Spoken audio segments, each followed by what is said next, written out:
Been working on this. How many years, Bibi? Peace. How many years have they been working, approximately? I've been talking about it for 25 years, but, Mr. President, it's a fact that it was your involvement that accelerated everything. When I met Chairman Buhan in Uganda, in Africa, 8 months ago, I had hoped we could reach this day, but it took your diplomacy, your team, and frankly the courage of the leaders of Sudan and their wisdom, their willingness to join all of us in this historic odyssey. I mean, this isn't an odyssey. An odyssey is a long journey.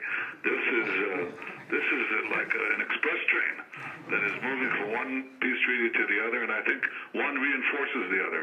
And I'm very excited by a new future for Israel and Sudan, but I'm very excited also for a new future for Israel and other countries, which you and I know, Mr. President, are waiting to join us. So I think this is the beginning of something, or the continuation of something very, very profound and big. It's a change of history. And Bibi, how does it feel flying those beautiful airliners right over the top of UAE? You never thought that was going to happen, right? To save about 2 hours in flight time.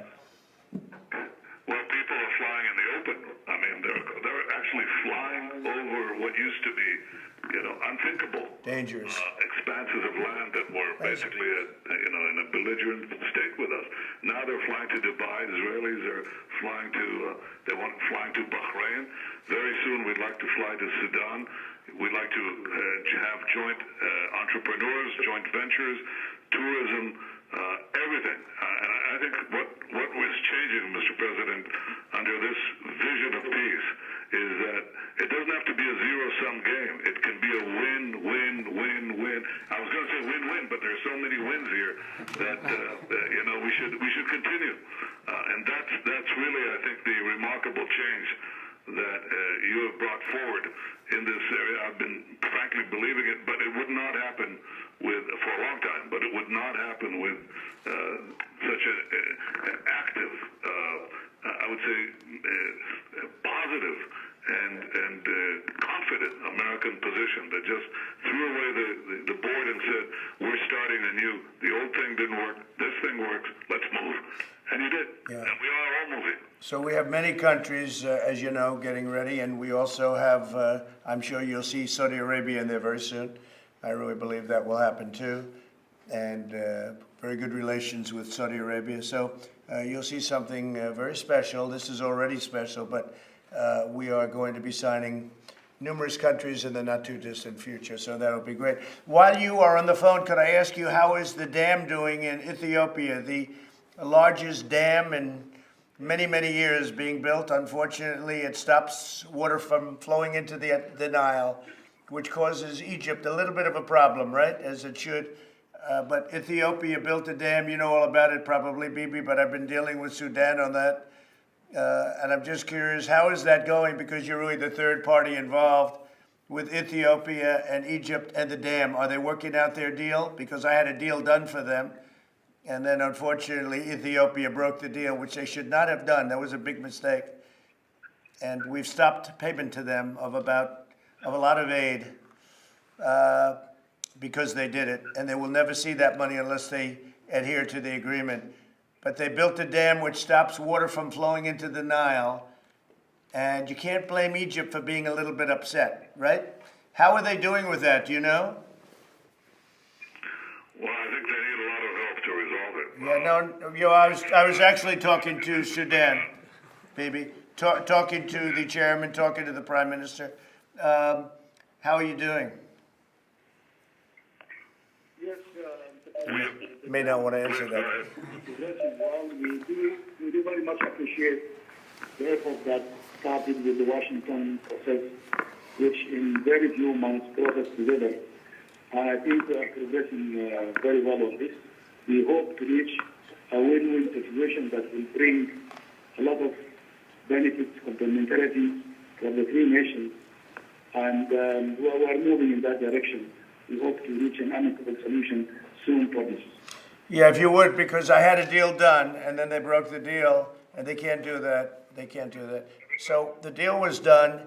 And it's a very dangerous situation because Egypt is not going to be able to live that way.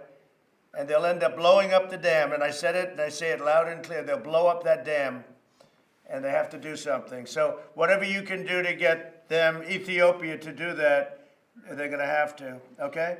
And we've cut off all payment and everything else to Ethiopia. It was terrible. We were all set to sign a deal. It was negotiated for 5 years and longer than that. And they couldn't make the deal, and I got the deal done. And then they're getting ready to sign the deal, and they broke the deal, which is not good. So whatever you could do, Prime Minister, if you could, that would be great, okay? You tell them they got to get it done. And I'm telling Egypt the same thing, by the way, you know, because they could have stopped it. They should have stopped it long before it was started. I said, how do you let it get built and then you say they have a dam, you know? But they had other things on their mind. That was at a time when they were having a minor revolution, to put it mildly. That was a bad time for Egypt, so I guess they had other things on their mind. So you'll work on that, Sudan, and thank you very much. Do you have any questions for Sudan or for Benjamin? Yes, please. Well, Only for them, please. Well, more broadly than for you, sir, and Yeah. the gentleman on the phone, you referenced some other countries. Can you give us a sense of which countries those are? And you also said that the Palestinians want to do something. Yeah. Can you give us an update on the status of those talks? No, I mean, they're both just statements that we have many countries wanting to come in. We're doing them one by one. We did Sudan. They wanted to do a deal, and that was in particular nice because they've essentially been at war with Israel for a long time. I don't know if it was fighting. I don't know that, but probably there's been a little bit, but certainly it's been for many years you've been officially at war with Sudan, and now it's not only the deal was signed, but it's peace. So that's official, and that's nice. Yeah, we have at least 5 that want to come in, and we'll have many more than that very soon. And when you say want to come in, you mean? Want to come into the deal. In other words, yeah, part of the peace deal. And you said Saudi. And you know what it's costing the United States? Nothing. Nothing. It's so nice, isn't that nice? I say nothing. Why should we be paying? And we're settling peace. It's like Kosovo and Serbia. You look at what's happened there. We're doing a trade deal, Bibi, 2 trade deals, and they were killing each other all the time for 25 years, right? Much longer than that. I said, wait a minute. If we're doing trade with each country, why don't we just settle it up so you'd have to kill each other? And they were so happy, you know? They were so happy, so we settled the deal. We do a lot of things that people don't know about, fellas. Any other questions for the President Prime Trump, Minister? can you just walk us through what normalized relations means? Like what Yeah, now sure. is Bibi, possible? do you want to for give countries? that? What normalized relationship, what it really means and what it means to you? Go ahead, Bibi. Yeah, well, I'll give you an example. I mean, this is so, it's really mind-boggling, okay? A few days ago, I went into a port in Haifa. There was a ship, a huge ship, container ship that came in from the Emirates, okay? Second container ship. The first one was a week earlier.